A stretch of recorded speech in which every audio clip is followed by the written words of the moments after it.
Hello everyone, आज के इस वीडियो में हम गुजरात जुडिशियल सर्विसेज का 2023 का पेपर प्रीलिम्स का सॉल्व करेंगे with the legal concept. First question है, what is the full form of SMPS. SMPS ये कंप्यूटर रिगार्डिंग क्वेश्चन है जिसका आंसर है C, switch mode power supply. SMPS generally एक हार्डवेयर इलेक्ट्रॉनिक डिवाइस होता है कंप्यूटर के अंदर जो कंप्यूटर के अदर हार्डवेयर्स को इलेक्ट्रिसिटी सप्लाई करने का काम करता है। देन सेकेंड क्वेश्चन सीपीसी का है कि सीपीसी में पिक्यूनरी जुरिस्डिक्शन कहाँ पे डिफाइंड है, तो सेक्शन 6 के अंदर पिक्यूनरी जुरिस्डिक्शन डिफाइंड है। देन लीगल मैक्सिम है सेसेंटे रेशन लेगिस, सेसेंटे एप्सा लेक्स। इसका मतलब ऐसा होता है, इसका करेक्ट ऑप्शन है ऑप्शन डी। पहले मैं आपको इसका एक जनरल मतलब बताती हूँ, उसके बाद में हम इस टर्म्स को समझेंगे। जैसे कि अगर कोई भी स्पेशल लॉ है, ओके, अगर उसकी एप्लीकेबिलिटी सीज हो जाती है तो जो उसका जनरल रूल है ना वो भी इनएप्लीकेबल हो जाएगा। जैसे कि अगर समझो डोमेस्टिक वायलेंस एक्ट है जो स्पेशली वुमेन को प्रोटेक्ट करता है डोमेस्टिक वायलेंस से, बट इंडिया के अंदर अगर ऐसा हो जाए कि कोई भी डोमेस्टिक वायलेंस का केस ही नहीं बन रहा, तो उस टाइम के अंदर क्या होगा, डोमेस्टिक वायलेंस एक्ट का पर्पस ही जो है अब एग्जिस्टेंस में नहीं है, तो उस एक्ट के जो भी रूल्स है वो अब इनएप्लीकेबल हो जाएंगे। ओके। देन क्वेश्चन 4, अगर ए और बी जो है ब्रदर हैं, सी एंड डी सिस्टर्स हैं, और ए का जो सन है वो डी का ब्रदर है, तो बी एंड सी का रिलेशन क्या होगा, तो बी एंड सी के रिलेशन होगा अंकल का। देन सेक्शन 5 इज कि आईपीसी का कौन सा ऐसा सेक्शन है जो प्रोवाइड करता है अटेम्प्ट की पनिशमेंट जो लाइफ इम्प्रिजनमेंट से पनिशेबल हो या तो इम्प्रिजनमेंट जो अदर इम्प्रिजनमेंट हो। जैसे कि समझो कि आईपीसी जो अभी करंट में बीएनएस हो चुका है, बीएनएस के अंदर बहुत सारे ऑफेंसेस डिफाइंड है लाइक थेफ्ट, रेप, एक्सटॉर्शन, डकैती, हर चीज की पनिशमेंट दी है। बट कोई पर्सन है अगर वो ऑफेंस करने का अटेम्प्ट करता है और अटेम्प्ट की कहीं पे भी पनिशमेंट एक्सप्रेसली प्रोवाइडेड नहीं है, तो as per the section 511 of IPC जो करेंटली 62 हो गया है बीएनएस का, उसके अंदर ऐसा दिया गया है कि अगर कोई भी पर्सन ऐसा कोई भी ऑफेंस अटेम्प्ट करता है जो पनिशेबल या तो इम्प्रिजनमेंट फॉर लाइफ से या तो अदर इम्प्रिजनमेंट से, तो अगर वो लाइफ इम्प्रिजनमेंट से पनिशेबल है तो उसको 1.5 मिल जाएगा, और अगर अदर इम्प्रिजनमेंट से तो उस ऑफेंस में जो भी मैक्सिमम पनिशमेंट प्रोवाइड है उसकी हाफ पनिशमेंट उसको अटेम्प्ट के लिए मिलेगी। जैसे समझो अगर कोई मिस्टर ए है, वो मिस्टर बी के वॉलेट में उस मिस्टर बी का जो है वॉलेट चुरा लेते हैं यानी थेफ्ट कमिट करते हैं इस इंटेंशन से कि वॉलेट में से उनको कुछ भी वैल्यूएबल सिक्योरिटी या तो पैसे वगैरह मिल सकता है, बट जब वो वॉलेट चेक करते हैं तो वॉलेट खाली होता है। अब इसके अंदर मिस्टर ए ने जो अटेम्प्ट टू थेफ्ट करा है, तो थेफ्ट की जो भी मैक्सिमम पनिशमेंट होगी उसकी हाफ पनिशमेंट उनको एज एन अटेम्प्ट मिलेगी। ठीक है। देन 6 है फेमस फ्रेज टू बी और नॉट टू बी। ये कौन राइटर ने शेक्सपियर में लिखा है। जैसे कि शेक्सपियर नाम के एक राइटर हैं, उनने अपने कौन से प्ले के अंदर ये फ्रेज को यूज करा है टू बी और टू नॉट टू बी। इसका आंसर है हेमलेट। अब देखो जनरली इसको हम एक ट्रिक से याद रखते हैं। जैसे कि समझो टू बी और टू नॉट टू बी, यानी कि इंडिया के ऐसे बहुत सारे सिटीजन्स हैं जिसमें से कुछ हेलमेट का यूज करते हैं और कुछ नहीं करते, यानी कि टू बी और टू नॉट टू बी, तो इसको हेमलेट को एज अ हेलमेट याद रख सकते हैं। ठीक है। Then headquarter of international labour organisation. अब इसमें एक ट्रिक हम लगाते हैं कि इंटरनेशनल लेबर ऑर्गेनाइजेशन, तो एक जो लेबर है ना वो कितना कमा लेता है, वो खाली इतना ही कमा लेता है जिससे वो जी सके। ठीक है, तो जी सके यानी कि जिनेवा, यानी कि इंटरनेशनल लेबर ऑर्गेनाइजेशन का जो हेडक्वार्टर है वो जिनेवा में। ये ट्रिक एग्जैक्ट ट्रिक नहीं है, बट इसके बेसिस से आप उसको याद रख सकते हैं। ओके। देन 8 है as per the Indian evidence act, जो भी भारतीय साक्ष्य अधिनियम हो चुका है, कोर्ट किस चीज को इंक्लूड करता है, तो कोर्ट के अंदर जजेस, magistrate, all person legally authorise to take evidence, यानी कि ऑप्शन ए एंड बी। इसके अंदर आर्बिट्रेटर्स इंक्लूड नहीं होते हैं। Then section 41 of specific relief act, an injunction can not be grant, यानी कि हम एसआरए के अंदर जो इंजंक्शन मांग सकते हैं कोर्ट के थ्रू, बट ऐसी कुछ कंडीशंस हैं जहाँ पे इंजंक्शन हमको नहीं मिलता, तो उसके अंदर इसके अंदर all of the above right answer है। जैसे कि अगर कोई भी ऐसी प्रॉपर्टी है जो लेजिस्लेटिव बॉडी की है, उसके रिस्ट्रेंट के लिए इंजंक्शन नहीं मिल सकता। कोई भी ब्रीच ऑफ कॉन्ट्रैक्ट है जो जिसकी परफॉर्मेंस स्पेशल कॉन्ट्रैक्ट के थ्रू हुई है, उसके लिए भी इंजंक्शन नहीं मिल सकता। और जहाँ पे प्लेंटिफ का कोई पर्सनल इंटरेस्ट ही नहीं है वो प्रॉपर्टी के रिलेटेड, वहां पे भी कोर्ट आपको इंजंक्शन ग्रांट नहीं करेगी। देन अगर नोएडा को हम 39658 लिखते हैं तो हम इंडिया को किस तरह से लिखेंगे? तो ये एक लॉजिकल रीजनिंग का क्वेश्चन है जिसका आंसर है ऑप्शन डी 63568।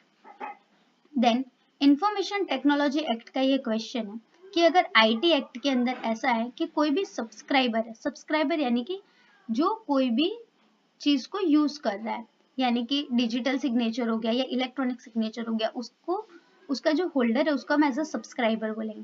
तो अगर उसका जो सब्सक्राइबर है वो इलेक्ट्रॉनिक मेथड के थ्रू अगर इलेक्ट्रॉनिक रिकॉर्ड को ऑथेंटिकेट करता है तो सेक्शन 3 में हम उसे क्या कहेंगे? तो उसको हम कहेंगे डिजिटल सिग्नेचर।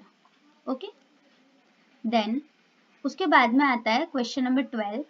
अगर largest digit number if the largest 3-digit number is subtracted from the smallest 5-digit number then the remainder is, यानी कि कोई भी ऐसा लार्जेस्ट नंबर है जो 3 डिजिट का है, अगर हम उसको माइनस कर देते हैं स्मॉलेस्ट 5 डिजिट के नंबर्स हैं तो लास्ट में 9001, option C is the correct option. Then move to the question number 13। Smallest unit in digital computer, digital computer के अंदर सबसे ज्यादा स्मॉलेस्ट यूनिट होता है उसको हम बोलते हैं bit. Then which country's honest summer olympic game 2024 summer Olympic game जो है वो फ्रांस में ऑर्गेनाइज किया गया था। देन ये आईपीसी का क्वेश्चन है यानी कि बीएनएस का, भारतीय न्याय संहिता। मैकनॉटन रूल किसको बोलते हैं?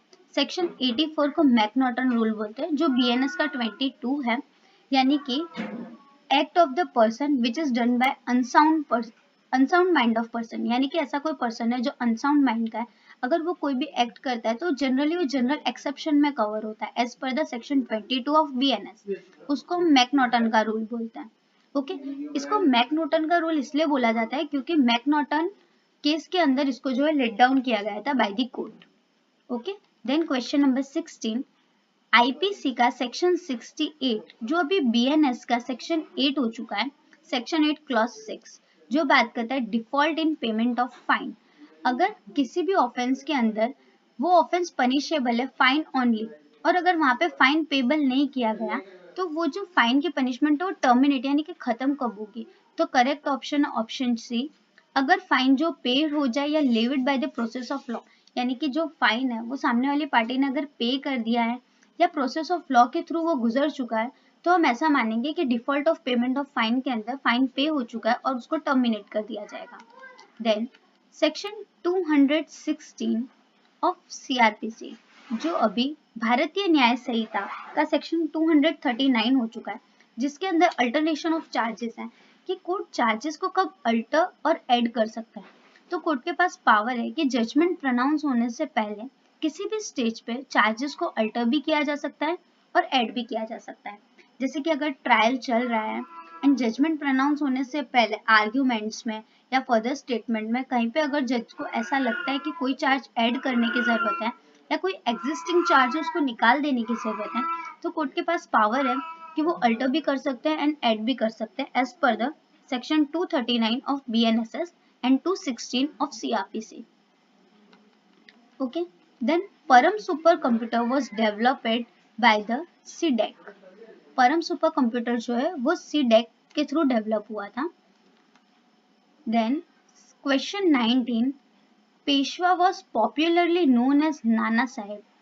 कौन से ऐसे पेशवा थे जिनको हम नाना साहेब के नाम से जानते थे? Balaji Bajirao. Question number 20। who subsequently hold the post of Counselor of Germany. Germany के काउंसलर है option C Olaf Scholz.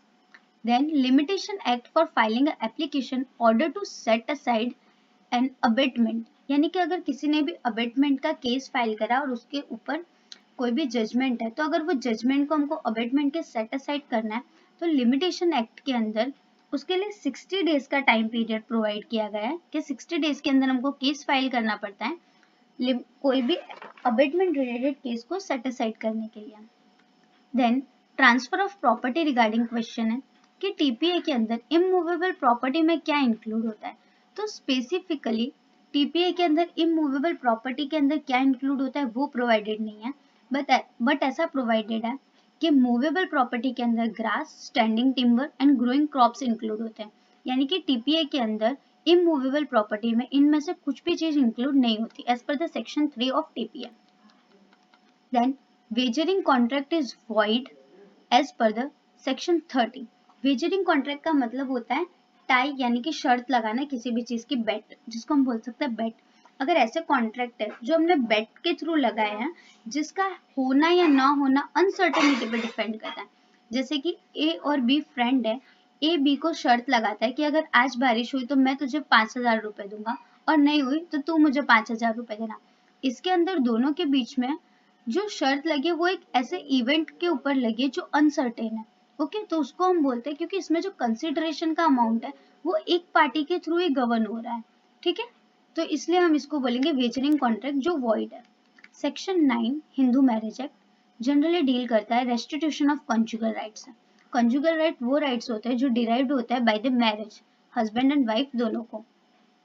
Then हमारी इस वीडियो का लास्ट क्वेश्चन है लीगल मैक्सिम एक्ट इज क्रूअल नेमिन ग्रेविट मीन्स, यानी कि act of the court shall prejudice no man, यानी कि ये रूल ऑफ इक्विटी पे डिपेंड करता है। यानी कि कोर्ट का कोई भी ऐसा एक्ट नहीं होना चाहिए जिसके थ्रू किसी भी ले मैन या नॉर्मल पर्सन को सफर करना पड़े, जो रूल ऑफ इक्विटी पे डिपेंड करता है।